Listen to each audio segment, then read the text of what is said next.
All right, safety pros, welcome back for another deep dive with Safety One Source. You know, we like to get into the nitty-gritty, and today's no different.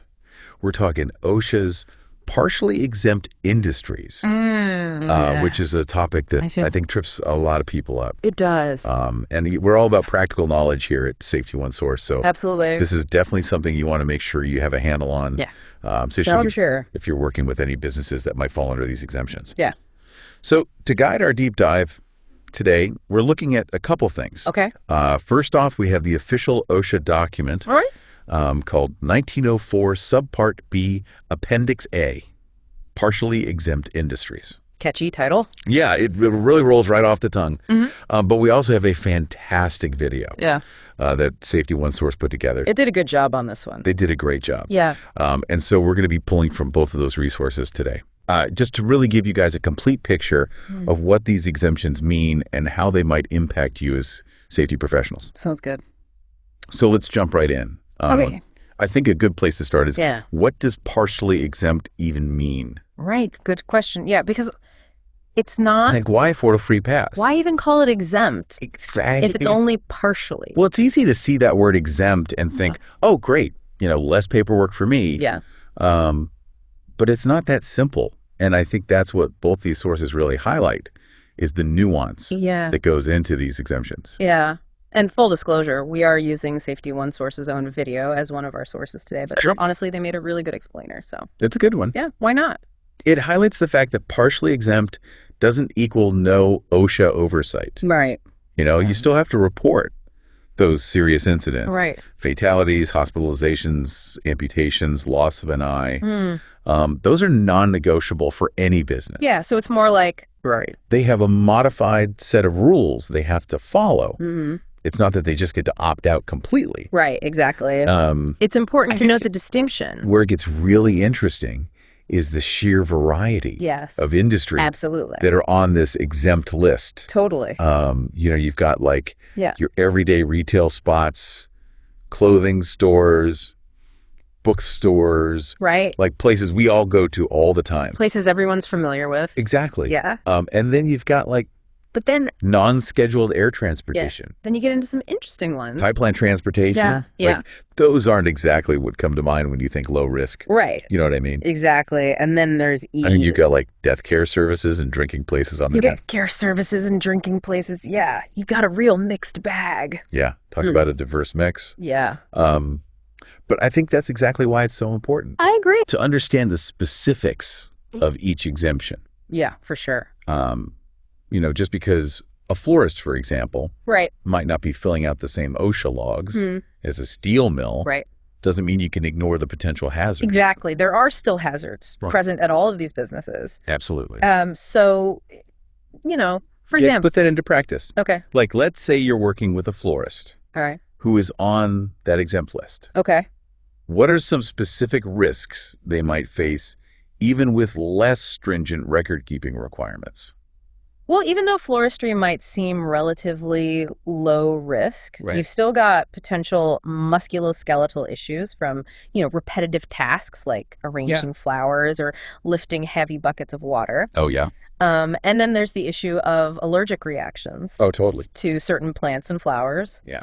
These are all things a safety professional needs to be aware of. I actually know someone who worked at a florist and had to leave because they developed such a severe allergy to lilies. Wow. That's intense. It's easy to overlook those kinds of hazards. Right. Especially if you're not thinking in terms of... Especially if you're not thinking about recordable injuries. Yeah. So it's important to understand the nuances of these exemptions. And, the takeaway here is even though the paperwork might be lighter, a good safety pro still needs to look deeper. You got it. You can't just assume. But why even have these exemptions in the first place? What was OSHA thinking? Well, there are a few schools of thought on that. Okay. Historically, some of these industries have had lower rates of reported injuries and illnesses. Okay. Yeah, makes sense. Yeah, a florist statistically faces fewer risks than a logger, right? Right. But the question is, are those old stats still valid? Right. Are we just assuming things are safe? Exactly. Because we haven't been tracking them as closely. Right. And isn't that data dependent on accurate reporting in the first place? Yeah, that's a good point. So it's like we're saying they're safe because we don't have as much data on them. Exactly. And then there's the size factor. Okay. Many of these exempt businesses are small businesses. Right. And so, OSHA might have been trying to avoid overwhelming them with administrative burdens. Okay, that makes sense. But again, does that outweigh the potential risks, especially if we're not getting the full picture on injuries and illnesses? Right. So maybe those exemptions were well-intentioned. Possibly. But the logic's a little shaky. Right. And it makes me wonder. It makes you wonder if those exemptions are really set in stone. You read my mind. Let's dive into that. Because here's the thing. Those exemptions aren't necessarily permanent. Oh. OSHA, the Bureau of Labor Statistics, even state agencies. Wow. Okay. They can all request records from any exempt business. At any time. Whenever they want. So even if a business is cruising along thinking they're in the clear because of their NAICS code. Right. They could suddenly be told to start keeping all those OSHA records. Yeah, that's exactly right. Wow. It's not a set it and forget it kind of deal. Okay. And this is where things get really important for safety professionals. Yeah. You need to be aware of this possibility and prepare your clients or your own company accordingly. Okay, so it's like a safety net, right, but one that could drop on you at any time. Exactly. But when would OSHA or another agency actually step in and say, all right, time to start keeping those records? Well, imagine there is a spike in accidents in a particular industry. Okay. Let's say for our florist example, there's suddenly a surge in reported hand injuries from pruning shears. Okay. OSHA might look at that and say, hold up, we need more data here. Got it. Everyone start keeping records so we can analyze what's going on. So it's reactive in a way. Right. They're not constantly monitoring every exempt industry. Right. But they're ready to pounce if there's a red flag. Exactly. And they could also request records for research purposes. Okay. Maybe they want to study ergonomic trends in a specific sector. Yeah. Or perhaps there's a new type of hazard emerging that they need to track. Mm-hmm. It's all about staying ahead of the curve and ensuring worker safety. And what about those state agencies you mentioned? Yes. Could they have their own, triggers? Absolutely. For requiring record keeping? Some states have their own OSHA-approved plans. Right. That might be even stricter than federal regulations. Right. So a business could be exempt at the federal level. Wow. But still need to comply with state-specific record-keeping rules. Oh, that's interesting. Yeah, it's another layer of complexity that safety pros need to be on top of. So basically the message here is know your NAICS code. Yeah. But don't get too comfortable. Right. That exemption is a privilege, not a right. Yeah.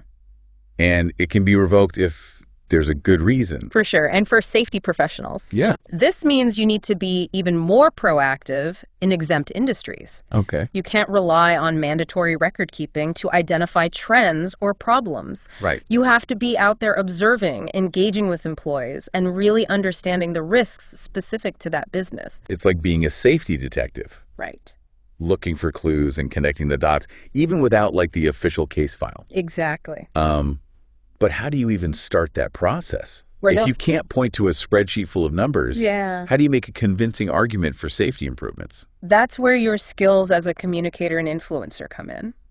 You have to paint a picture of potential risks using real-world examples and relatable scenarios. Okay. And this is where that Safety One Source video comes in handy again.